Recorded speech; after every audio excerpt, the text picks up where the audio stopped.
All right, we are live with halftime hits in week 3, brought to you by Broadway TN. Look, it's the solo show this afternoon. Make sure you check out all of our stuff at Broadway TN on Twitter and at BroadwaySportsMedia.com. Obviously, this is going to be a show with me and all of the guests tuning in here to talk about that first half. And ultimately, I think you got to say that the Titans are leading the Colts 14-10 despite their best efforts. So, I mean, as we look at how the Titans have really attacked that first half, there's a lot to be happy about, but a lot of things that you've seen throughout the season have kind of reared their ugly head in the first half as well, primarily with the turnovers that the Titans offense have thrown out there. So if you have comments, please jump in there in the comments and make sure we'll get to those as well. But as we look at the first half and what we've seen from the offense, look, the Titans, you have the injuries that we've seen from A.J. Brown. No reason to push through this early in the season on a hamstring injury. You brought in a guy like Julio Jones. You have guys that know the offense that can give you some receptions. And ultimately, from what you have seen from this this Titans offense with the way they've been attacking, the offensive line is holding up for the most part. For the receivers that they're getting open. Obviously, the Chester Rogers drop pass that resulted in an interception is something to be concerned with. But the big things, just like when you had big plays on defense last week, those are things that you can clean up. On offense, the turnovers that they have had, those are things that you can clean up, but it doesn't help you in this game right now. You've made those mistakes. You're lucky, frankly, with the opportunities that you have given the Colts that you are still up 4 points. So on offense, you've seen when you look at it, they are dominating the time of possession. That really bodes well for the second half. That bodes well for as this game goes along. That it is going to be something where the running game is going to start to wear on the Colts. If the Titans can continue to just kind of take control, not press anything down the field, I mean, those opportunities are going to be there to take those big plays. But ultimately, whenever it looks like the offensive line is winning their battles up front, that you have the opportunities to really get in there and start just to take over the game on the offensive side. But you got to clean it up. You have to clean it up. You can't have these drop passes from Jeff Swain. You can't have the drop passes that result in interceptions. And ultimately, Tannehill's got to be smarter with the ball. Obviously, the pass that was to Chester Rogers is something that that should be a completion. But ultimately, it's going to be short of the first down anyways. You look at the first interception that he threw, that was a pass that he just needs not to make. Even if that is complete, it's a 1 or 2 yard gain at best. He felt the pressure closing in around him and tried to force it in. I understand what happened there, but he's just got to be smarter with that ball there, especially against an offense that has not managed to sustain drives. So I think on offense, there's a lot that, there is some things to be positive about. The running game is starting to wear on that defense. Obviously, Derrick Henry got that the big run where he put Darius Leonard on his back. That's something to get excited about. But this offense just has to be smart. It has to be smart.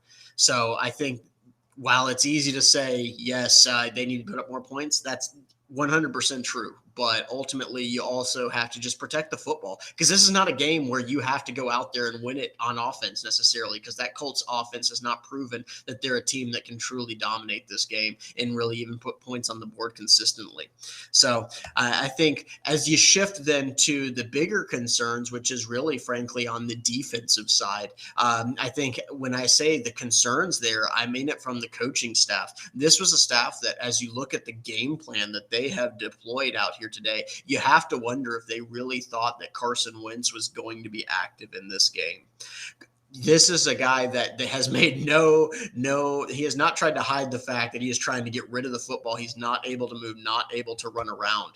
But ultimately, the defensive coaching staff has put their corners and their defensive backs 10 yards back and said, let's keep the game in front of you, which is very much what I would have expected to see had it been Jacob Eason out there, a young quarterback. You expect him not to be patient and force something down the field. But with Carson Wentz, with all of his limitations, you almost expect him to be throwing it down those short passes, those screen passes. So I expected a lot more press man coverage out of this Titans defense. And ultimately, that has not shown up so far. So I think that is definitely opening up for some criticism for the coaching staff and what they were actually expecting for this game. And so it is fair to be critical about what this team was expecting to come out here. I've said for a few weeks, the big thing to be wary of is there has not been a team that was going to commit to the run game against this defense yet. And so you're seeing that a little bit today. And you've seen a lot of these outside runs where Naeem Hines has gotten out and gotten in space. If they were playing some more press man coverage there, those DBs are better positioned to take away some of those outside runs. But ultimately, these wide receivers are able to get up on the defensive backs 5-6 yards downfield, and that's creating some trouble for the Titans. So I think in the second half, I'd like to see the Titans actually get up, press the receivers, because especially without old man T.Y. Hilton, they don't really have the speed to get downfield on the Titans. So I do think that as I see a question here from Facebook about why is Dupree active and not playing.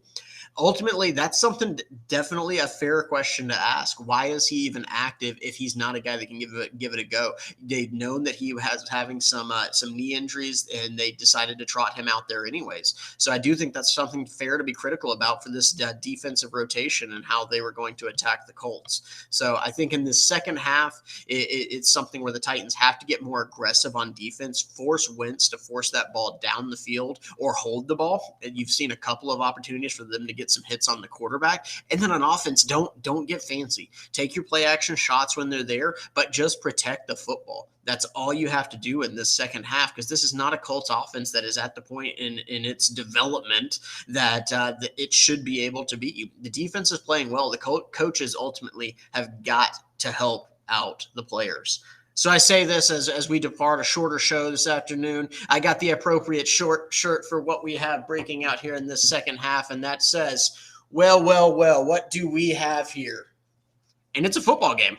So if the Titans want to be 2-1 and put their foot on the throat of this division, they got to step up in the second half. They got to make some adjustments, and that does not necessarily even mean the players. Yes, hold on to the football, but the coaches have got to make some, frankly, easy adjustments to this game and make Carson Wentz beat you, because frankly, he has not shown that he has the ability to do that consistently. So we'll wrap it up with there. Enjoy the second half. Make sure you check out all the great content at BroadwaySportsMedia.com. Follow us on Twitter at BroadwayTN. Follow me on Twitter if you're interested in my takes. I don't know that some of them are pretty out there. Follow me at JB on Broad, and enjoy the second half. And we'll see whether the Titans can actually take that stranglehold on the division that's sitting there right for the taking.